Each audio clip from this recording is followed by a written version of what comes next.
You're tuning into Black and White Sports on YouTube. The no-holds-barred truth on sports. The main event starts now. All right, Black and White Sports supporters. Well, one thing I didn't realize until the last couple of seasons, if you pay attention to the X during a CBS game, the game of the week, whatever it is on CBS that Jim Nantz and Tony Romo are doing, is I can't believe how many people hate Tony Romo, because I actually like Tony Romo. I like listening to him.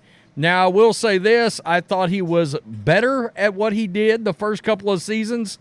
Now I think he gets a little overly excited, and I think when he's got a big-time game he's calling with either Josh Allen or Patrick Mahomes, social media destroys Tony Romo. Now, I also like Tony as a player, too. But I digress, and that's a second subject. But it seems that CBS has noticed some of the backlash around Tony Romo, and Tony Romo's job is officially, I believe, on notice. If you pay attention to what this says, this is him being told through the media he's got to get better. He's got to get better, and CBS is aware of some of the feedback. Also, we're going to touch on the fact that CBS NFL Today is a total wreck. They've got a bunch of contracts expiring. Nobody knows who's coming back. Boomer's contract's expiring. Phil Simms' contract's expiring.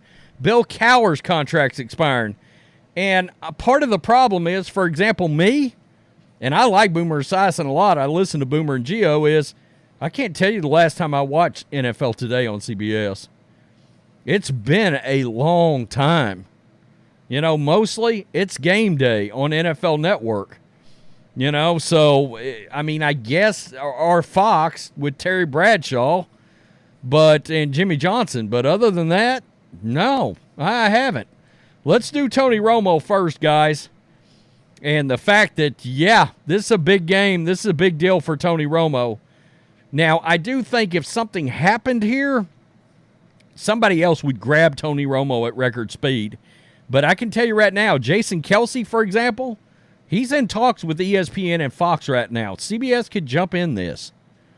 Outgoing CBS Sports Chairman Sean McManus addressed this week the incoming criticism of NFL analyst Tony Romo for Super Bowl 58.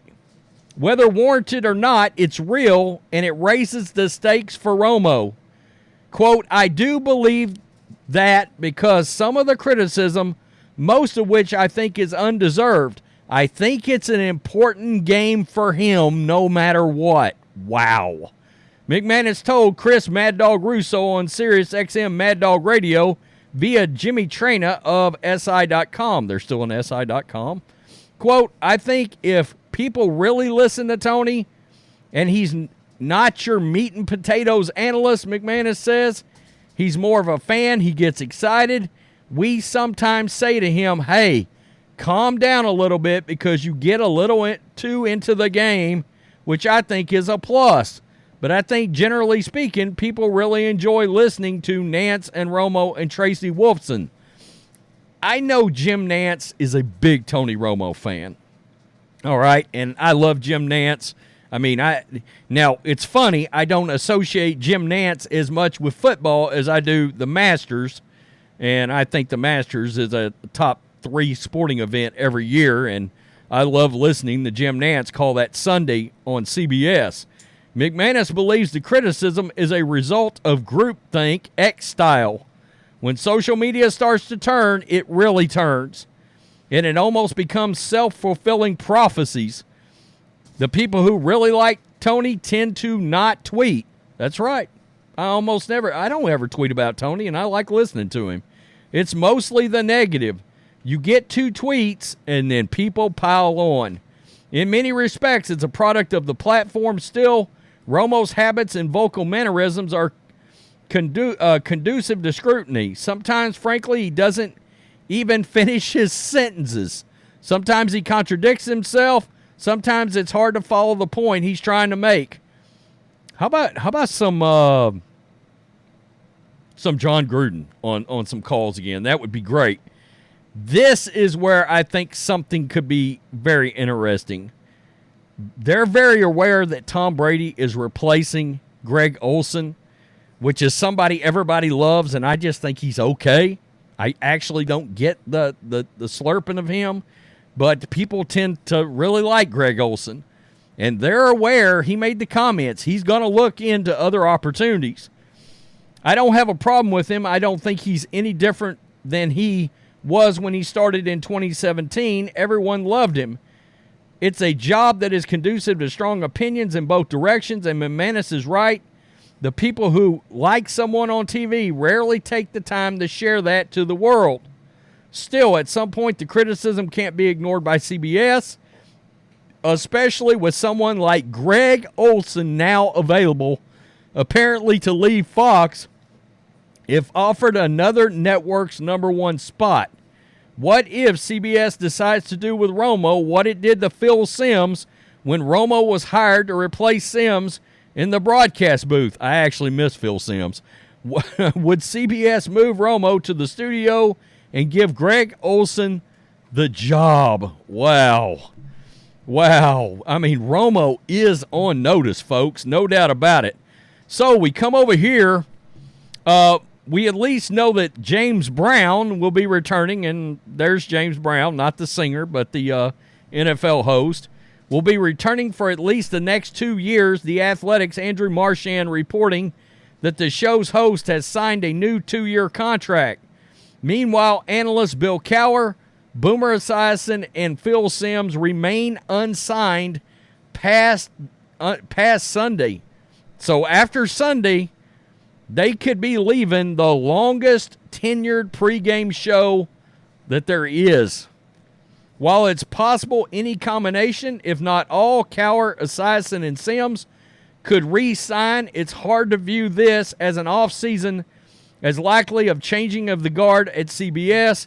They go on to talk about Nate Burleson. Everybody seems to like him. I'm not a big Nate Burleson guy.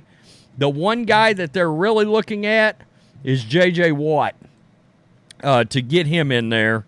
And I know he was involved some. The other one would be Matt Ryan, who's turned out to be pretty decent, actually. From what I've seen of Matt Ryan, I was watching him talk about the Patriots the other day as an NFL analyst. Pretty good.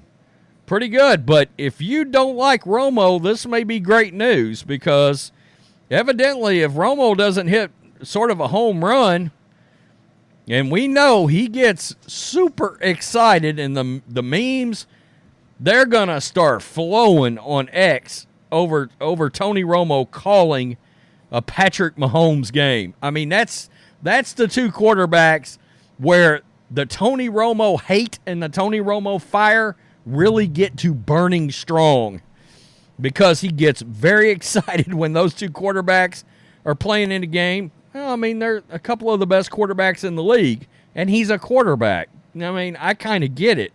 But, boy, it gets, I mean, there's memes involving hot dog eating contest, and we're not talking about hot dogs, okay? I mean, it gets ugly with Tony Romo and some of the criticism he gets and about the excitability and his, how do I put this, slurping of the NFL quarterback. That's very interesting. The fact that Tony Romo would be potentially on notice, and I wonder if Greg Olsen's got something to do with that. Tell me what you think. Peace. I'm out. Till next time. Thanks for watching the show. Be sure to like, comment, and subscribe. Be sure to tune in next time on Black and White Sports.